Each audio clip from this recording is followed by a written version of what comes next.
We are previewing the 2025 New York Jets. I think the Jets fan base is probably the fan base that I have the most respect for. I mean, my God, I just think it has to suck to be a Jets fan.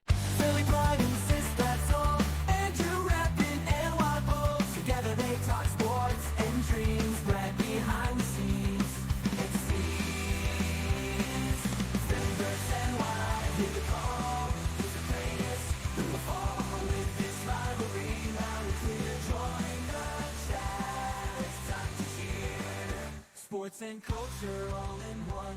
Catch the fire, feel the fun. Andrew Sistad, Brad unite. Philly and Y in the spotlight.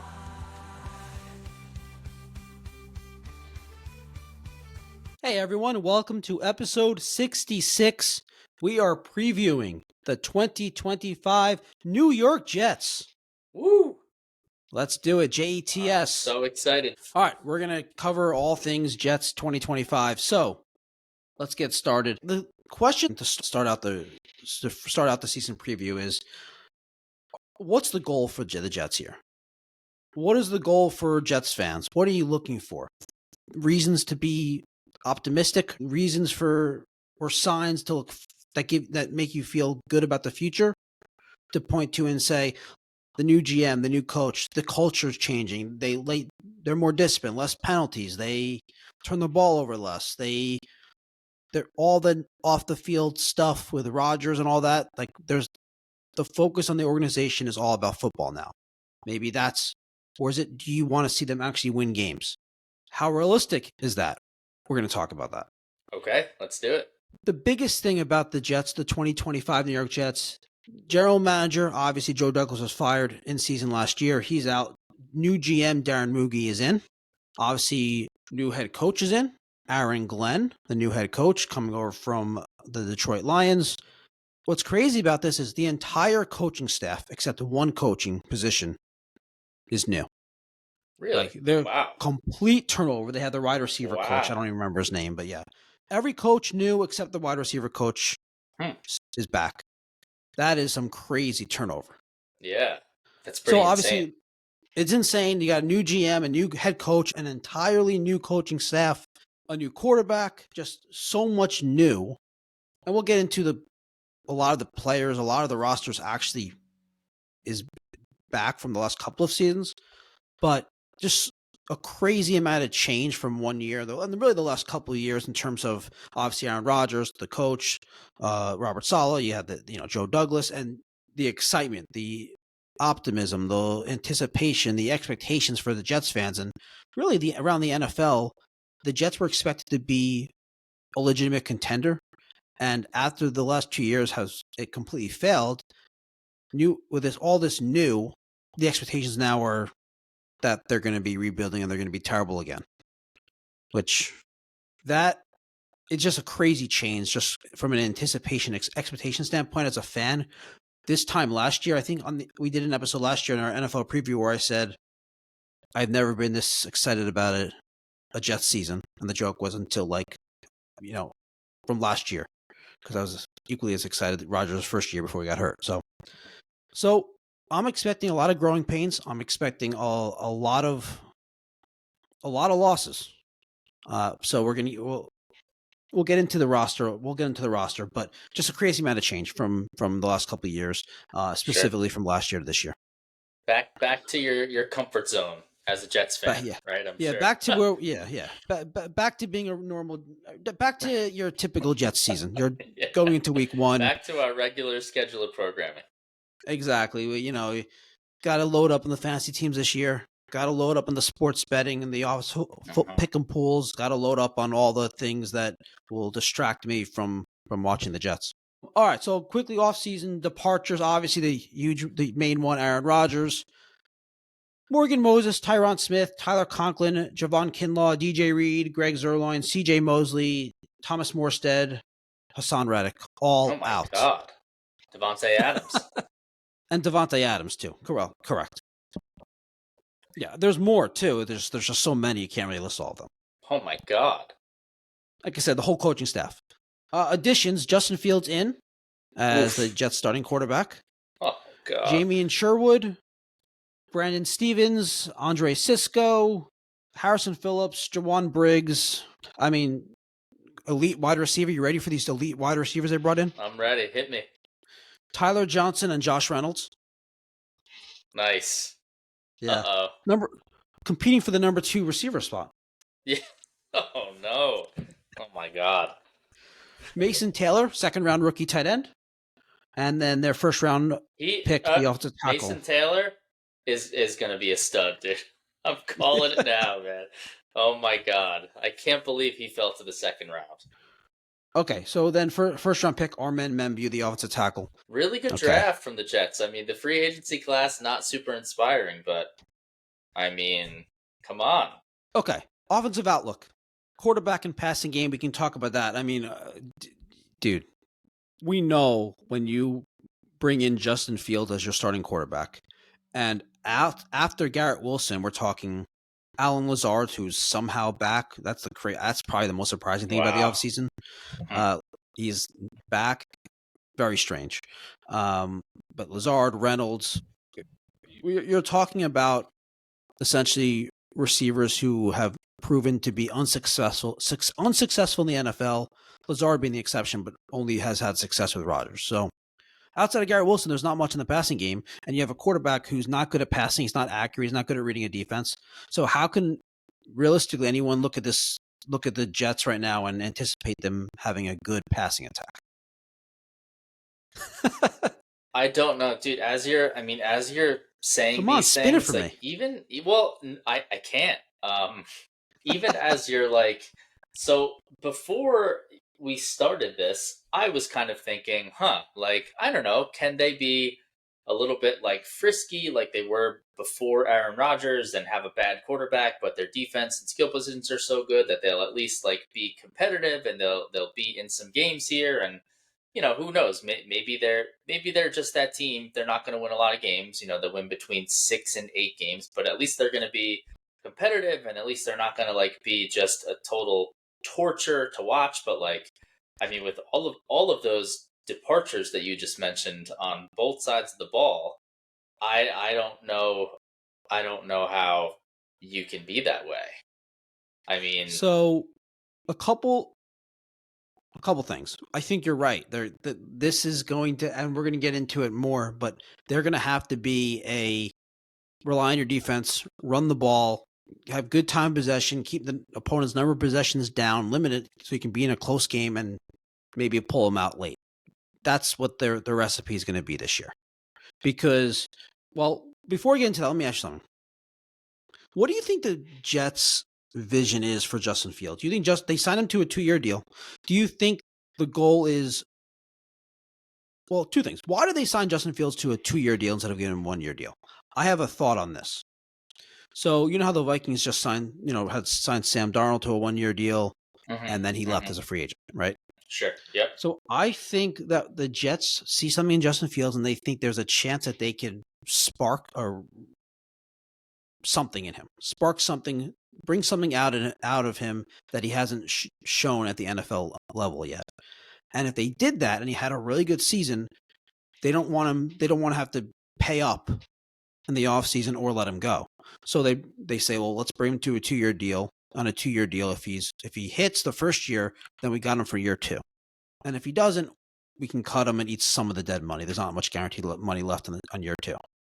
Now, I think that's a perfectly fine, logical way of looking at it. There's always a coaching staff that thinks that they can fix, yep, that's highly drafted quarterback X to reach his potential.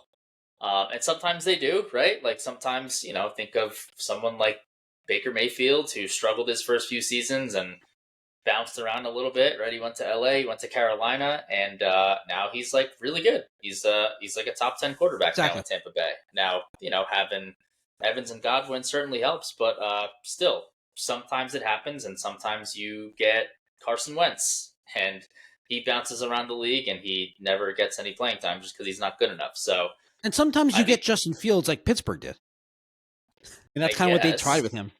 Yeah, I guess. So yeah, he's still young enough. He's a very he's very much a freakish athlete. his fallbacks haven't really seemed to be physical. So it's Well, I think his accuracy is part of the problem, but that's kind of physical.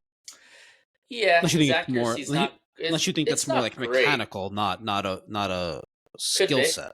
It certainly could be. But yeah, I mean, when I watch him, not that I watched a ton of Bears games, but certainly at Ohio State, I mean, I watched every single snap of him at Ohio State, and yeah, his drawbacks just seem to be like mental lapses. Yeah, like you mentioned, he's not particularly good at reading a defense. He's very much a guy. If his first read's not open, he's going to look to run, and that part I think is fixable. Jalen Hurts was that way. His first, wasn't his rookie year, but his first year getting the starting job. Yeah, if his first read wasn't there, he would take off, and they were pretty successful at it, but they weren't by any means a great team, obviously. So You're limited. Your ceiling is limited when your quarterback is yes, going one yes, read and then run. yes, but potentially fixable. So yeah, I think it's fine. I think especially for, like you said, a new coaching staff, there's not really like super high expectations. Why not take a flyer on somebody who's still young enough, who has the physical tools? Yeah, I think it's totally fine to do. All right. What if the idea is they don't want to change and they want to change him into a better passer and they just want to dig into this running style? So the reason I say that is because Aaron Glenn, obviously coming over as a DC, obviously was a Pro Bowl cornerback, played for the Jets as a corner, obviously a big defensive minded guy. So maybe his goal is let's run the ball. Let's do some play action, some quarterback option plays, and then let's play good defense. Which brings me to the offensive line, which there's a lot of Jets fans who believe that this is going to be the strength of the roster. Now, it's really hard for me to truly get onto that, grab hold of that and say I believe that, because I've seen the Jets offensive line be bad for a very long time now. But they put so many assets into building this offensive line over the years. So Olu Fashanu, who they drafted in the first round last year, going to his second year. Membou, who they drafted in the first round this year, going to his rookie year. Elijah Vera Tucker was a first-round pick, I think, 4 years ago. He's been really good when he's played. He's had a lot of injuries. John Simpson was a big free agent signing. They spent a lot of free agent capital on him. And then Cho Tippmann was a second-round pick a couple seasons ago. That's a lot of assets into your offensive line. Hopefully, that results in them being really productive and really good. Last year, they were relying on veteran Tyron Smith, who was bad. They relied on veteran Morgan Moses, who was bad.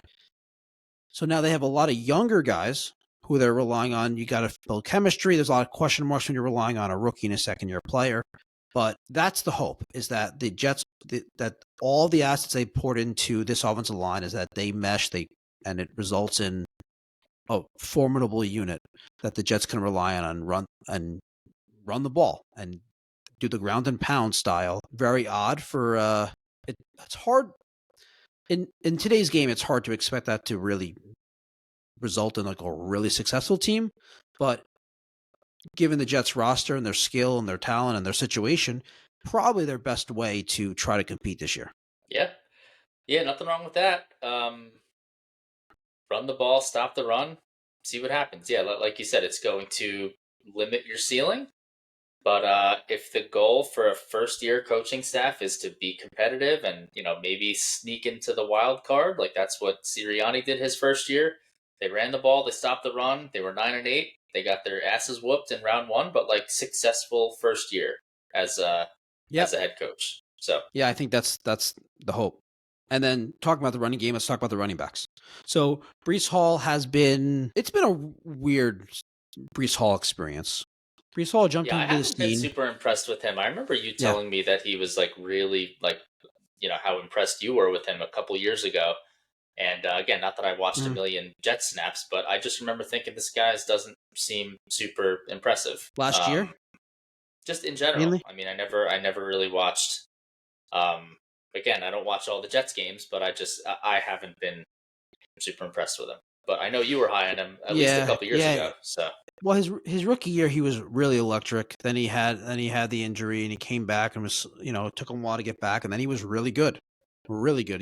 He's not. See, the thing about Breece Hall is he's never developed that short yardage ability. He's never a guy he makes 3 yards out of a 2-yard gain to a 3-yard gain, a 1-yard gain to a 3-yard gain. He's not good at that. A 1-yard loss to a 1-yard gain. He's more of a home run back. He's never developed that small yardage part of his game. But the home run play is his strength. And last year it wasn't there. The offensive line was bad. He just wasn't very good last year. And in the offseason, the Jets, his class, he was drafted the same year as Sauce Gardner and Garrett Wilson. Those two guys got extensions. Mm-hmm. Now, he's a running back, so it's not surprising the Jets are going to not be as eager to give him an extension. But this could very well be the last year he's on the Jets. It also could be he could be a trade deadline target for other teams. Yeah, I do believe in Breece Hall's talent, but like I said, his strength is the home run ball. His weakness is the short yardage play. So they brought in last year. They drafted Braelon Allen, who's just a big short yardage kind of back. So the combo ideally should be a very productive combo. The way the whole offense last year was a disaster. The way there's been breakdowns about their run blocking schemes that just didn't make sense. You have former offensive linemen breaking it down, saying, I don't know what they were being coached. It doesn't make any sense. So hopefully the Breece Hall, Braelon Allen combo, Braelon Allen in year 2, that this combo is something behind a good offensive line that the Jets could rely on, again, for that ground and pound type of style. And I think that there's a good chance that they're both on the field together a lot because what we talked about. And we're going to get into the receivers in a little bit, but they don't have, we'll get into the receivers now. They have Garrett Wilson. That's it. Garrett Wilson's a really good receiver. Garrett Wilson is reunited with his Ohio State quarterback. Mm-hmm. Fun stuff. The rest of the wide receiver room is a disaster. It's really it's so bad. I mean, Josh Reynolds and Allen Lazard are competing. Brutal. I mean, that's brutal. Yeah, it's so bad. Really, they're number 5 receivers on a good wide receiver room. They're like number 4, number 5 receivers. Yes. If that. Yes. Yep. Yeah. Yep. Yeah. So I think, and you have your tight end, your starting tight end is a 2nd round pick. So a rookie tight end. So I think you're going to see a lot of Braelon Allen and Breece Hall packages on the field together. You're going to see a lot of screens, a lot of like trick plays, a lot of like foolery, like a fake handoff, a reverse, end around. You're going to see a lot of like quarterback options. You're going to see a lot of that kind of stuff because they can't just drop back and throw the ball. They don't have a quarterback that does that, and they don't have the receiving core to do that. Yeah, I would expect a lot of RPO from them. That's one thing you were, as you were describing Breece Hall, that's at least going to help him out this year.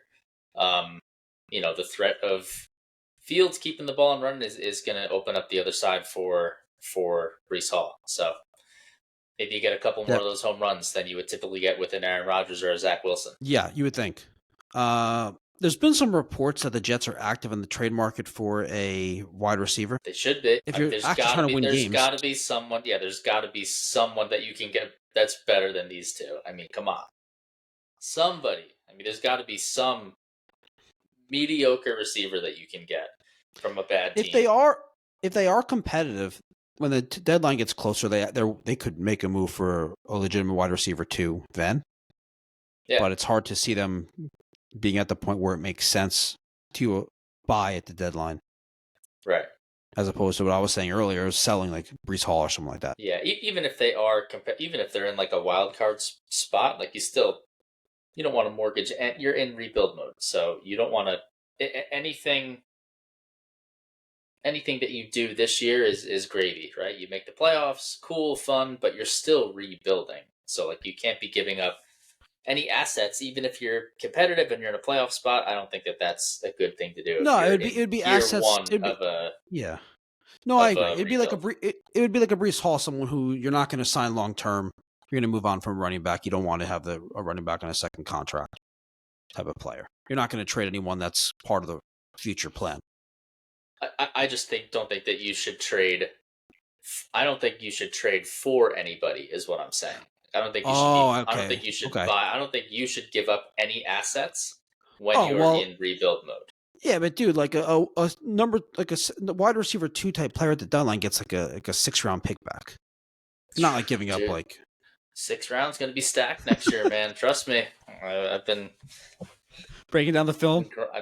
breaking down all of the film from week 1 and 2, man. College football. It's been Okay. great. Just to sum up the offense, it's not exciting. I don't have a lot of confidence in their ability, but hopefully the Jets have some unique ideas and some different schemes, and they're just going to. And I guess the hope is that, who knows, maybe Justin Fields has something more than he's shown to this point in the NFL. Not confident in it at all, though. Yeah, I wouldn't be either. No. All right, let's talk defense. The defense, this was a weird season last year for the defense. So the 2 previous seasons, really the 3 previous seasons under Robert Saleh, their defense was really good. And their offense was horrible. Their offense couldn't move the ball. The offense couldn't get first downs. It was 3 and out, 3 and out, 3 and out, turnover. And somehow, it was kind of crazy. Under Robert Saleh, the defense stayed together. Like their effort never dropped, and they played extremely well, and they played extremely hard.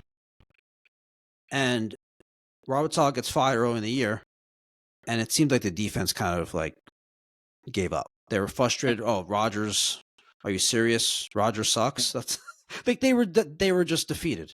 Like, oh shit, this dude's not good anymore. Our offense isn't good. Our offensive line sucks. Oh, Breece Hall can't catch the ball.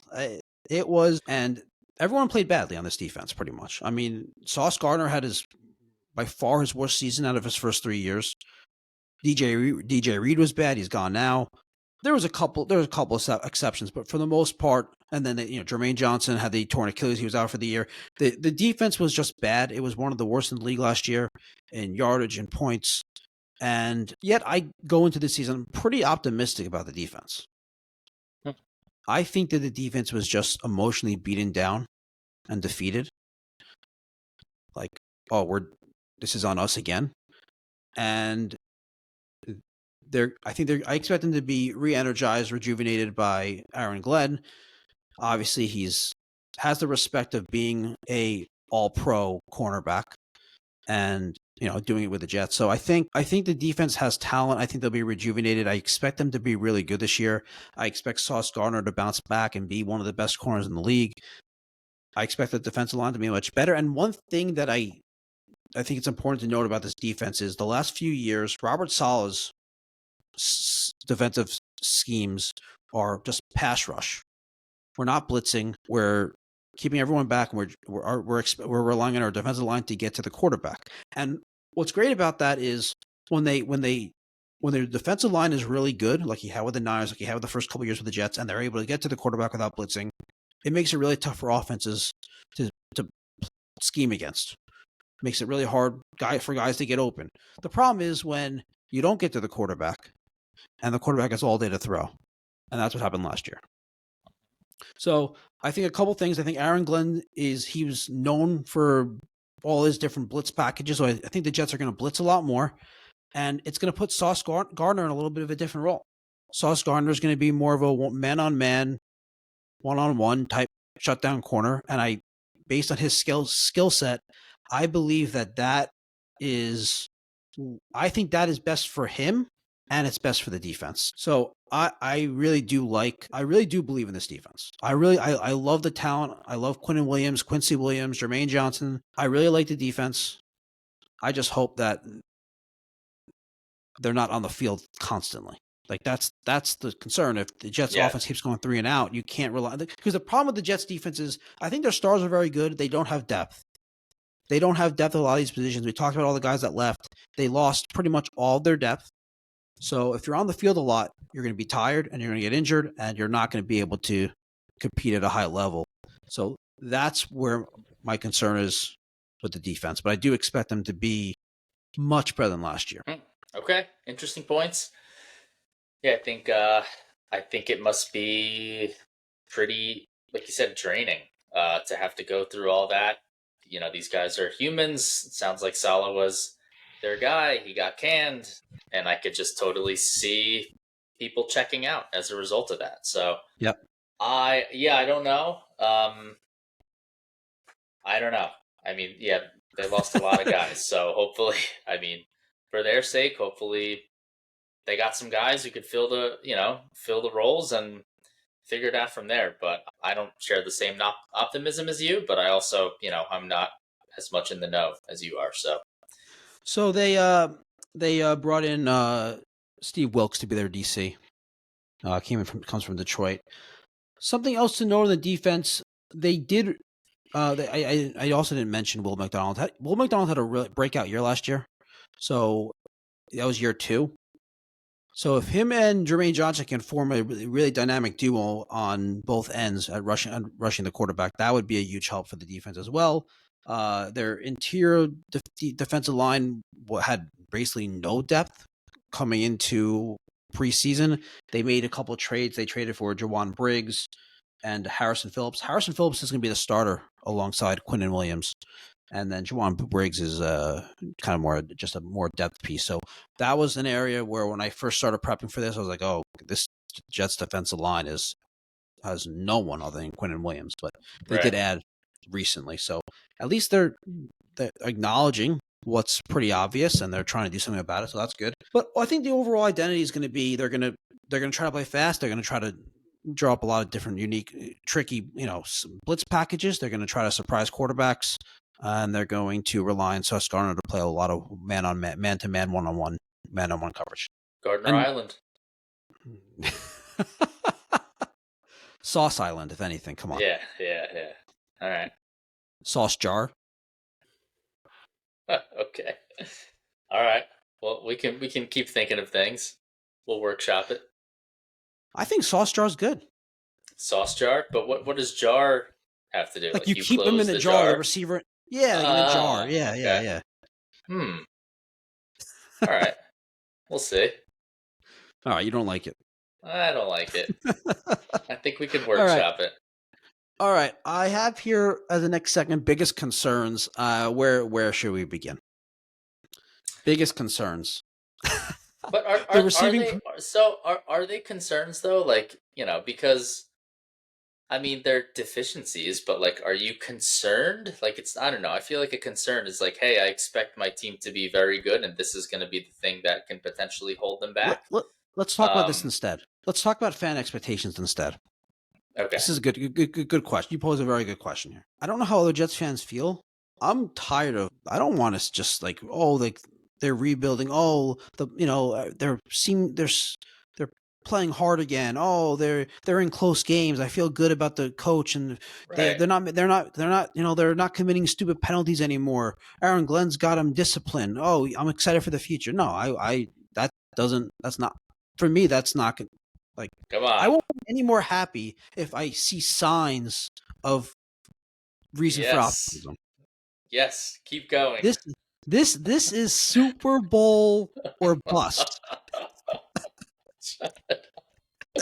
This is New York, all right? We don't there's no moral victories here. This is East Rutherford, New Jersey. This is a Super Bowl. No, but in all seriousness, something I do want to say to Jets fans, you're watching this, you're listening to this. We've pointed out a lot of the negatives. We pointed out a lot of the reasons for concern or reasons for pessimism. Every year, dude, you'll agree with this. This is a Sistat type perspective. Every year in the NFL, there's teams that are expected based on the fan base expectations, based on the Vegas betting odds, teams that are expected to be bad that make the playoffs. There's a few teams that are expected to be bad that compete late into the season for a playoff spot. Sometimes it's because they had a really good start, whatever it is, winning some close games, that weak schedule. That happens every year, right? Mm-hmm. Totally. So why can't it be the Jets? Wow. You weren't expecting that from me, were you? I wasn't. No, and I hear what you're saying about the sentiment, and I appreciate that. But like, I don't know if typically teams, I don't know, like Washington is the example of that team from last year, right? Well, Washington got some really good quarterback play, and I don't really expect the Jets to be able to replicate that. Yeah, I just don't. I don't think the team is good enough. I don't think they're talented enough. We'll see. I mean, How it about wouldn't be the craziest thing in the world. I mean, the Giants made the playoffs in 2022. That was like the worst roster you've ever seen. Let's stick to last year though. What about the Broncos? They went 10-7. Yes. Yeah, that's another good example. Sure. Wasn't there was another team last year that did it too, right? Another team that was in the playoffs that was like really not expected to be. Another team that was like really bad the year Seahawks? before. The Rams? No. The Rams and Seahawks? No. The Rams The Falcons and were Seahawks. 8-9. They weren't. The Falcons didn't make the playoffs last year. No, I know, but they were competitive down the stretch of the season. Oh, right. Yes. Yep. I would take that. Sure. I'd be happy if they went into December with a chance to make the playoffs. Yeah. I think everyone would sign up for that right now, right? Meaningful games at the end of the season. Yeah, you don't want to be like, that's what I was saying before. You just like you don't want to be tortured watching these games, and like you want them to be meaningful, even if they don't make the playoffs. Like, exactly. You don't want to know that your season is over before Halloween. Like, you don't want it to be October 15th and like, you're 0-7. Like that's no fun. You're 1-6 in the middle of October. Like that's not what you want. And that's what 500, tread water. Yeah. And you never know. That last week of the season's crazy. Yeah, maybe you sneak in, maybe you somehow get your 9th win. Last week of the year, whoever you're playing rests all their starters, and you got a puncher's chance.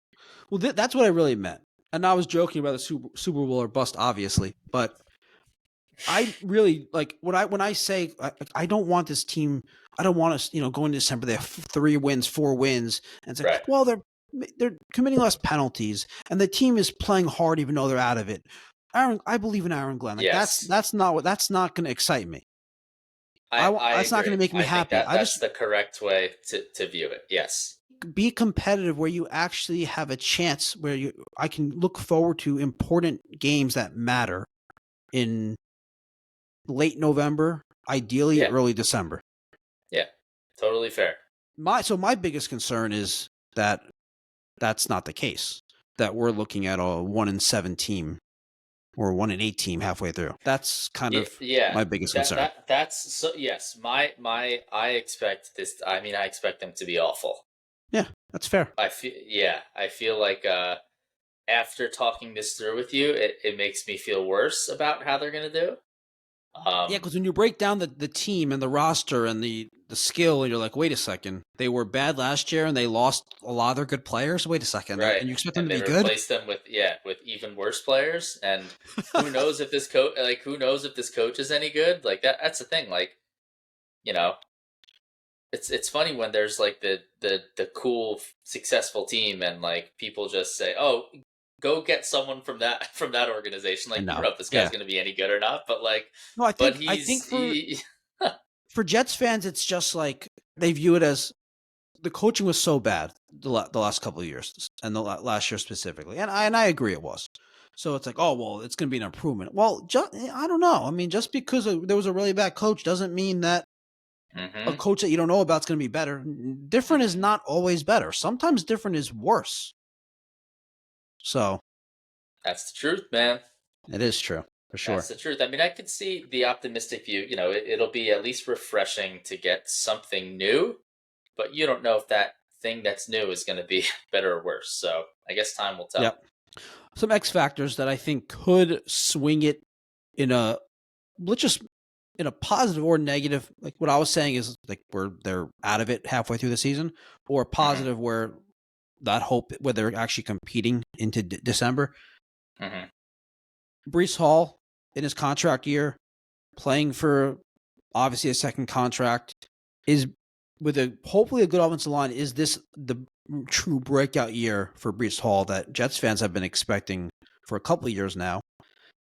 So I think that could be a a big X factor. If Breece Hall has a top 5 running back type season, then this offense should be pretty good. The defense shouldn't be on the field too much, and they should be able to be productive as well. So that would be a huge lift.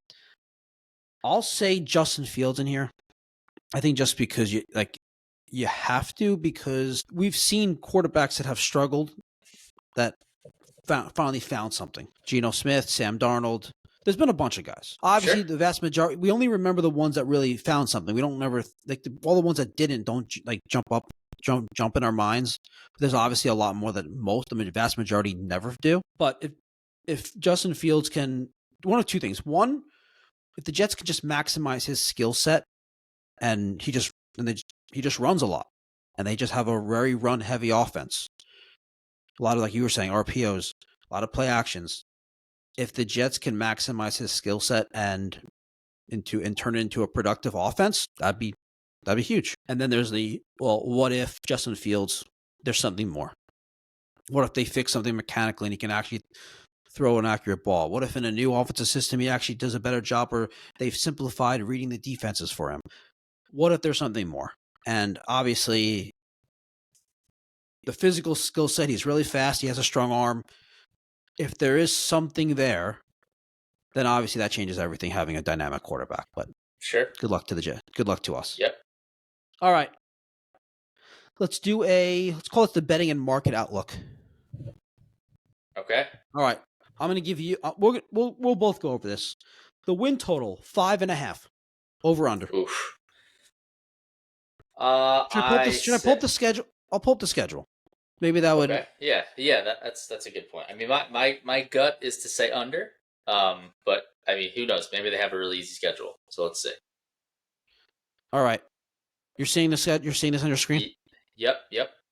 So the really fun first game against Rodgers. Yeah. How about that? So.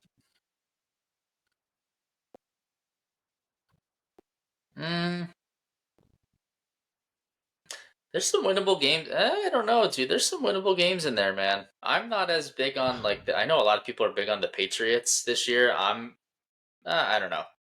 I'm not super high on them. Oh, I'm with you. And in our general NFL preview that we're gonna do, we'll talk more about them. But I agree. Yeah, I mean, there's Browns in there, Saints. Did I see Giants in there? Those are all. No, maybe that was preseason. Yeah, that was must preseason. Have been preseason. Saints, Browns, New Orleans. Yeah. Did I move that away too quickly? Yeah, a little bit, but that's okay. Sorry. Yeah, Panthers. I don't think Miami's going to be very good. Jacksonville. Yeah. I don't know, man. There's some winnable games. I agree. They might get the 6. So you're going to go over? I don't know about that. I think that's pretty solid. Line. Pretty solid number. I think. Well, you know what? Make a prediction. Over under 5.5. I'm gonna go over. I'm gonna say wow, that me too. New coach. Everyone's excited. Everyone's fired up and happy. Play smart football. Don't turn the ball over. Don't give the game away. And And against some of those teams, go out and beat some of those tomato cans. Yeah. Yeah. Exactly. Go out and take some of them out. Yeah. Good. All right. Playoff odds. So the latest I saw on FanDuel was plus 520 to make the playoffs. I don't know. I don't know if I'd be taking that. I feel like I would need better than that. A better payout than that. $100. Bet $100 win 520. Yeah. To make the playoffs. Yeah. No, I agree.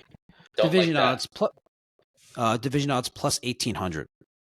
Yep. I don't like. I feel like don't like that either. No, not at all. I can't imagine them winning this division. I mean, nope. I look at the Bills as a 11 win team at minimum. Of course, yeah. Yeah. Some would say they roll out of bed and win 10, 11 games. and then the Super Bowl odds. Oh God. Plus 30,000. Plus 3,000. Plus 22,500. So plus 220 plus 22,500. So Nice. There you go. Now we're talking. yeah, Put $100 down on that, man. put everything. It's that or Yeah. it's Super Bowl or bust. Yeah, that's right. Okay, I think we covered pretty much everything else. Yeah, so this really comes down to it's a complete new GM, complete new coaching staff, new head coach, new quarterback, new culture, new feel for the team. Jets fans are, for the most part, most sports fans are like this. I can't, but it's kind of crazy how Jets fans, they bounce back from year to year better than other fan bases, local fan bases do. Do you know what I'm saying? I say all the time on this podcast, people like, they get mad at me because I don't make fun of as many Jets or Mets fans as I do Yankees fans. And they say, well, the Yankees aren't even in your league. It's like, I know, but like I think the Jets fan base is probably the fan base that I have the most respect for. In New York. Oh, in New York, without a doubt, yeah. I mean, my God, I just think it has to suck to be a Jets fan. Like, I'm sorry, and I don't even want to come on here. Like, I don't hate the Jets. Like, I hate the Giants, the Giants fans. So, like, it's not even like funny for me to say. Like, I think they're gonna suck this year. Like, I have no evidence of them. I have no reason to think they're not going to suck. Except the schedule. Yeah, but they're still going to suck. They're not just going to they might just win. They might just win games that reflect not sucking. But if you understand the games that they won, they suck. Yes, exactly. I agree. So hopefully they don't suck that bad. Like that. Like that's if that's like your mindset going into the season is hopefully they don't suck too bad. That's just a really horrible existence as a sports fan. And, we said this when we were talking with Jake a few weeks ago, but like, I kind of feel, and I'm obviously not a Jets fan, but I live in New Jersey. So I see and feel the temperature of a lot of them. And it's like, it just seems like this is kind of how it is every single year, except ironically, the past 2 years. So it's gotta be a miserable existence, and like I really want them to do well because I think their fans deserve it. And like one day, hopefully, I can't guarantee, I wouldn't bet on it, but like one day they're gonna be really good and they're gonna make the playoffs and they might even win a Super Bowl. And when they do, it's gonna be the greatest feeling of your entire life. And it's going to be worth all of the years of agony and anguish and disappointment and et cetera, et cetera. So I don't know how you guys do it. I think it's amazing. If one thing, I mean, the loyalty that this fan base shows is pretty incredible because I agree. It's tough. It is a tough existence. That was very nicely said. Thank you. That was I think Jets fans listening to this really appreciate. That was nice. When they win, it's going to be amazing because we're there for all the bad, all the terrible, all the disappointment. So it's going to feel that much better. Great sentiment. I agree. And it's going to be this year, so we're good. Well, I don't hold your breath on that. But they might make the playoffs, which would be cool because, as we said last time, they haven't made the playoffs since you were in high school. So that's right. Now you're 30-something, and it's been a while. So even that would be exhilarating. It's time. Real quickly, I want to promote a couple of things. We recently hit 2,000 subscribers on YouTube. So very fun milestone just today as we're recording this. So very fun milestone for us and for the pod and for every subscriber, every viewer, everyone that has tuned in from the beginning. You all contributed to that. So thank you very much. In terms of recent episodes, so our Eagles season preview episode is out on our YouTube and Spotify pages. So if you're an Eagles fan like Sistad, if you're just curious what his perspective was on the Eagles going through the season, check that out. Our Giants preview episode is also out on our YouTube and Spotify pages. So if you're a Giants fan or you're a fan that hates the Giants and you want to see our perspective on that, you could check that. We had Derek Fask from New York's number 2 sports show on that episode. And then our overall general NFL preview episode, depending on when you're watching or listening to this, it's either going to be out tomorrow or already out also on our YouTube and Spotify channels. So a lot of NFL season preview coverage from Fanatics Analytics. Can't wait. It's going to be good. All right, everyone. Thanks for tuning in. Hopefully this is the year for the Jets where they turn it around. Have a good one. Good luck. Philly pride insists that's all. Andrew Rappin and Wild Bulls. Together they talk sports and dreams. Right behind the scenes. It seems. Phillips and Wild. Hear the call. Who's the greatest? Who will fall with this rivalry? Loud and clear. Join the chat. It's time to cheer. Sports and culture all in one. Catch the fire, feel the fun. Andrew, sis, that Brad unite. Philly and Y in the spot.